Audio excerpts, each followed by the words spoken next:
Your business, that was incredible. There's a lot of people that hear a lot of gurus, so-called gurus, say stick to Amazon and only Amazon. What are your Mhm. thoughts on that?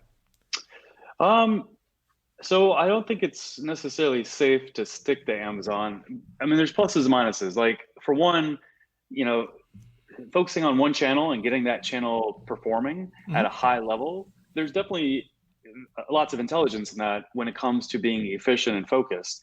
However, when you're on one platform like Amazon, there are risks. Amazon could change their algorithm. There could be competition that comes into the market.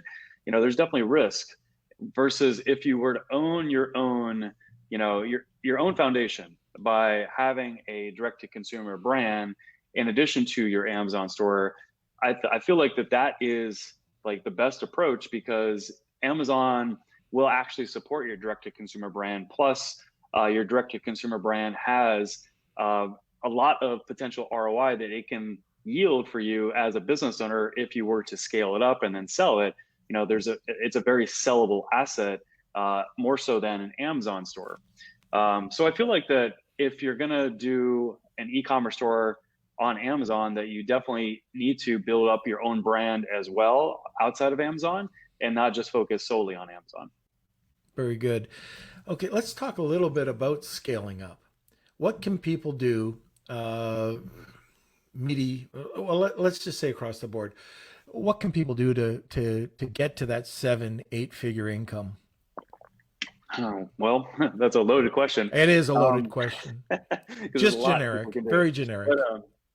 honestly, I mean, the key to getting just to seven figures is keeping it simple, really, and that's just having like one really really good funnel, and really honing in on that one funnel. And when I say funnel, I'm talking about ads. I'm talking about actually having like a direct response funnel that's outside of your website that you're using to acquire customers.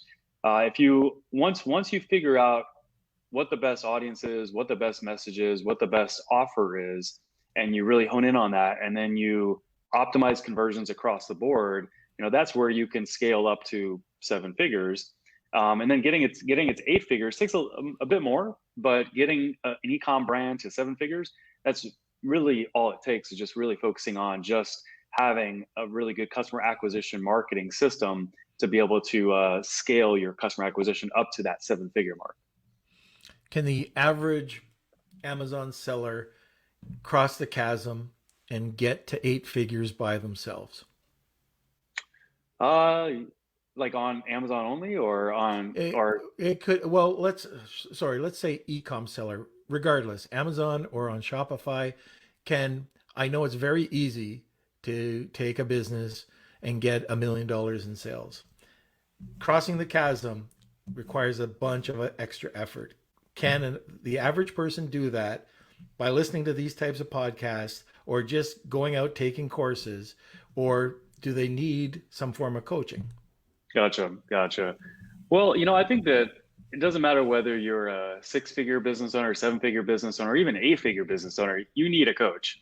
I mean, I've had coaches most of my entrepreneur journey, over the Mhm. last nearly 8 years now. So, I mean, you need someone that can see through the BS, can give you the tough love communication you need to hear sometimes, can give you the support, the soft love communication you need from time to time as well, and also someone that really knows how to get to whatever goal you're trying to get to, whether it's seven or eight or nine figures.